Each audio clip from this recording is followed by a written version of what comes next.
Someone set me up in jail and it almost cost me a life sentence. Because I was in jail for a good reason. I had 12 felonies related to the robbery and the shooting that I had committed, but I was also 18 years old. I had just turned 18, I was 150 pounds, I was scared, I didn't know what I was doing. So when somebody offered to kind of take me under his wing, he moved into the cell, he offered me stamps and soups, I figured, okay, cool, at least I have an idea what to do from here.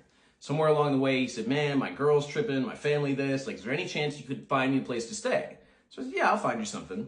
Found him a place to stay, he got out. Within just days of getting out, loaded up a truck and a trailer on the farm that he was staying at, stole all kinds of stuff, the truck, the trailer, the tools, everything, went over the mountain and pawned it, then went on a whole series of breaking and entering, stole a whole bunch of other things, and when he was caught, he said, hey, yeah, you guys got me, but what if I told you about this guy who gave me a place to stay so I could kill all the witnesses in his case? And the cops were like, oh, well, we're very interested. We would definitely drop your charges or give you a lower whatever. So he manages to get, like, I think 2 years for a whole rack of felonies, despite having a whole rack of felonies his entire life. And the only evidence he has is his word against mine. That's it. But I went to trial. I had to go to trial on 6 charges. 3 conspiracy to commit capital murder for hire and 3 obstruction of justice. And those conspiracy charges could have gotten me life sentences each. So I was sitting there not knowing what was going to happen, but whereas I was pleading guilty to the charges I was guilty of, I had no choice but to go to trial for these charges. I went and I was found not guilty.